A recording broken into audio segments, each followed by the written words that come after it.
college students are making good use of the internet. The latest software makes it a bit too easy for students to access their favorite tunes. The main challenge was, can this thing scale to a massive number of users? And I just thought, okay, if this piece of code works, this is going to be huge.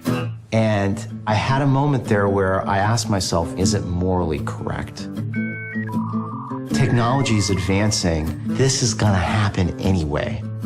You have a generation of people now who expect their music for free. Don't care how wrong it is, I've got good intentions. It's very difficult to change.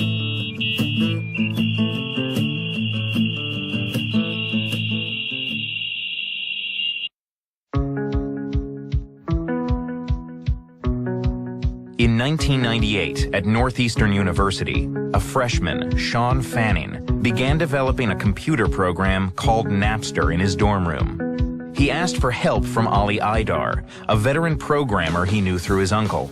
And my response to him was, you need to just concentrate on your studies. Fanning didn't follow Ali's advice. He dropped out to focus on the program and partnered with fellow teenage programmer Sean Parker to release a beta version. As it started to spread through chat rooms, they traveled to the Bay Area to grow the business. Initially, I was skeptical that, gosh, I'm sitting across from two 18 or 19-year-olds. I changed my tune once I learned that there are already 40,000 people using this thing. It was one of the first large-scale peer-to-peer file-sharing programs.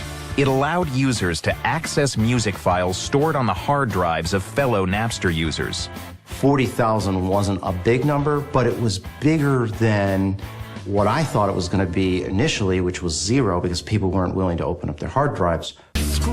And in the 90s, consumers' emotional ties to music equaled big money. No one batted an eye, and Puff Daddy's record label made 2 music videos featuring elaborate helicopter chases in consecutive years. The CD boom was from '84 to 2000. You actually had to drive your car to the Tower Records and buy a CD for $18 to get the one song you liked. And so that was a good model. It made the industry tons and tons of cash.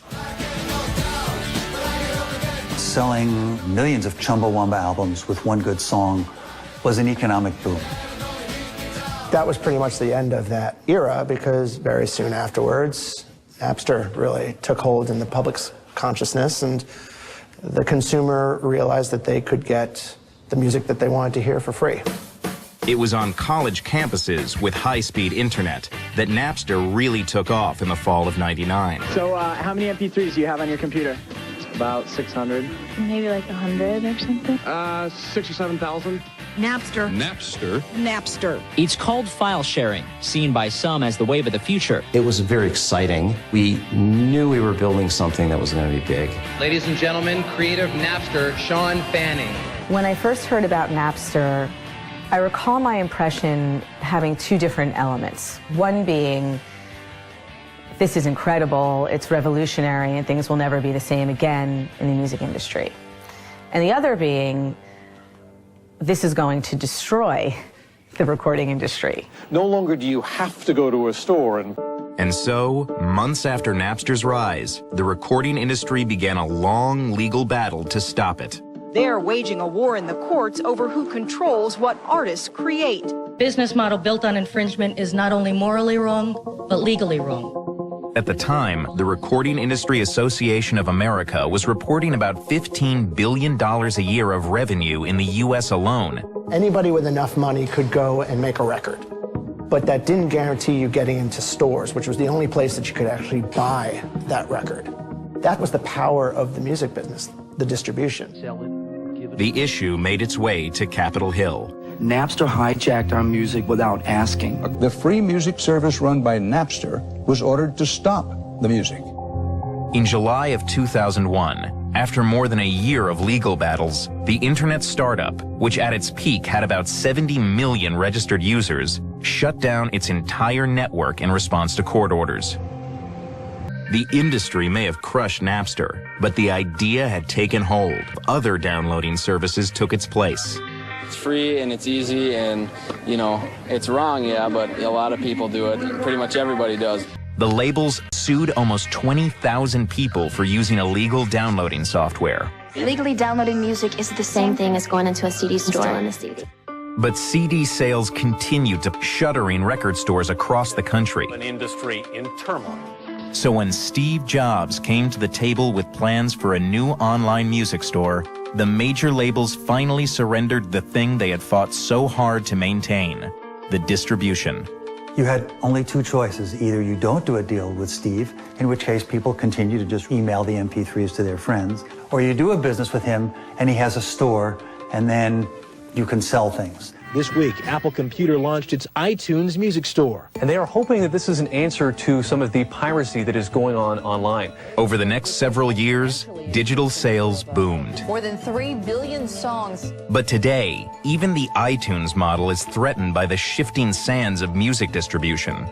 Download sales are declining as online streaming services like Spotify gain popularity. Who knows 5 years from now if anybody's going to buy music anymore? But maybe they are streaming it, which you see on the Spotifys and the YouTubes of the world. Those numbers keep going up and up and up. A recent study found that the most popular way for 12 to 24-year-olds to discover new music is the online video website YouTube. It used to be that the only way that you could do this free music sampling was through downloading illegally. Now there's other ways to sample music for free. Consumers also use YouTube to upload and share music, some of which they don't own the rights to.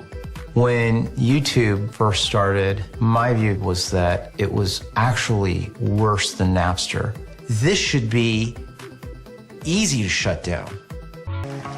Music is as important, if not more important, than it's ever been. I think the challenge is of finding ways to monetize that importance.